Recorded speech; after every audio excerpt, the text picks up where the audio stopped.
आज हम लोग सूर्यकांत त्रिपाठी जी निराला द्वारा रचित कविता अट नहीं रही है का अध्ययन करेंगे। अट नहीं रही है आभा फागुन की तन, सट नहीं रही है। कहीं सांस लेते हो, घर घर भर देते हो, उड़ने को नभ में तुम पर कर देते हो। आँख हटाता हूँ तो हट नहीं रही है, पत्तों से लदी डाल कहीं हरी कहीं लाल। कहीं पड़ी है उर में मंद गंध पुष्पमाल, पाट पाट शोभाश्री पट नहीं रही है। प्रस्तुत पद्यांश में महाकवि सूर्यकांत त्रिपाठी निराला जी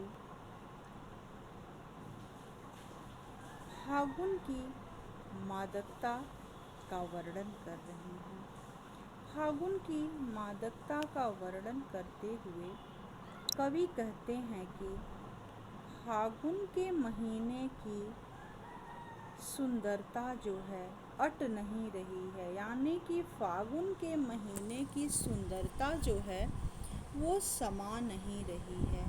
फागुन में प्राकृतिक सौंदर्य इतना मनोरम रहता है कि वह हृदय में समा नहीं पाती है, शरीर के अंदर समा नहीं पाती है, सट नहीं रही है। सर्वत्र हर जगह इतने सुंदर और हृदयग्राही दृश्य दिखाई देते हैं कि वे सभी एक साथ मन में बसाए नहीं जा सकते हैं। कहने का तात्पर्य यह है कि फागुन के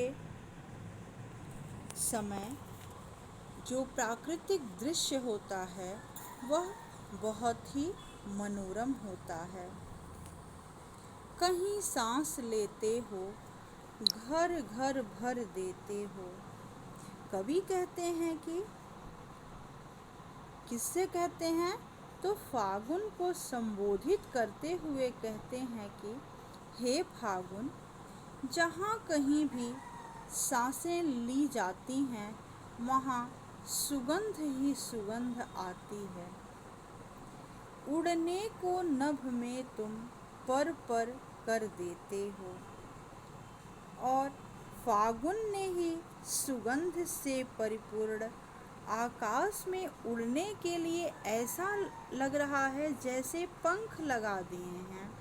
ऐसा लग रहा है फागुन के प्राकृतिक दृश्य को देख करके कि जैसे आकाश में उड़ने के लिए पंख लगा दिए हों।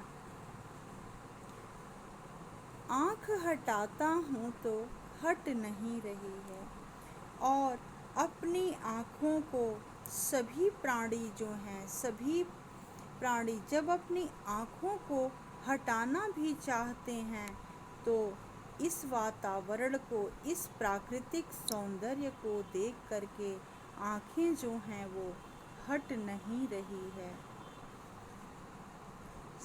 पत्तों से लदी डाल कहीं हरी कहीं लाल, कहीं पड़ी है उर में मंद गंध पुष्प माल।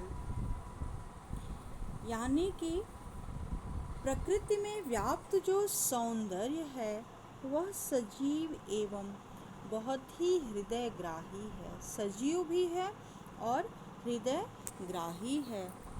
फागुन के महीने में चारों तरफ हरियाली छाई हुई है।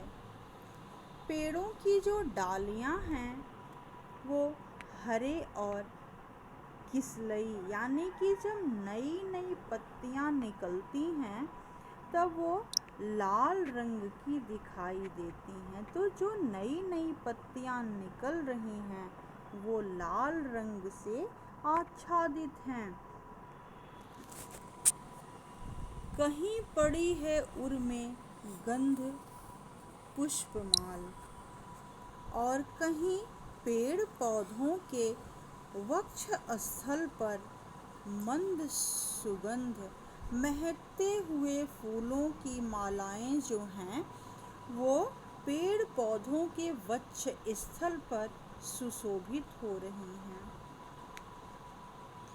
पेड़ पौधे जो हैं बिल्कुल सुगंधित फूलों से एकदम लदे हुए हैं। पाट पाट शोभाश्री, और प्रकृति का एक एक अंग जो है वह सौंदर्य से परिपूर्ण है। कब? तो फागुन के महीने में प्रकृति का एक एक अंग सौंदर्य से परिपूर्ण है, पट नहीं रही है, और वह सुंदरता इतनी अधिक है कि उन जगहों पर समा नहीं रही है। यानी कि सौंदर्य जो है इतना अतिशय है कि वो समा नहीं पा रहा है। कहने का तात्पर्य यह है कि फागुन के महीने में बसंत ऋतु का सौंदर्य इतना मनोरम रहता है कि हर जगह हरियाली छाई रहती है, और सुगंधित पुष्पों की इतनी गंध आती है कि समा नहीं पाती है। फागुन के महीने का जो सौंदर्य है वह बहुत ही मनोहारी होता है। अब देखिए, फागुन के महीने का कवि ने इसमें मानवीकरण किया है, इसलिए फागुन के महीने का मानवीकरण करने के कारण यहाँ मानवीकरण अलंकार है। मंद गंध पुष्पमाल में, मंद गंध पुष्पमाल में तबले की ताल का आभास हो रहा है। जैसे लग रहा है कि तबले की ताल पर हो रहा है काम। अनुप्रास अलंकार तो हर जगह विद्यमान है, और भाषा जो है सरल, सहज और प्रवाहमयी है। घर घर पर, यानी कि जब दो शब्द एक बार बार आते हैं तो पुनरुक्ति प्रकाश अलंकार है। तो घर घर और पर में पुनरुक्ति प्रकाश अलंकार का प्रयोग किया गया है। अवतरण में लयात्मकता का गुण भी प्रवाहित हो रहा है। दृश्य का जो बिंब है वह बहुत ही मनोहारी है। धन्यवाद।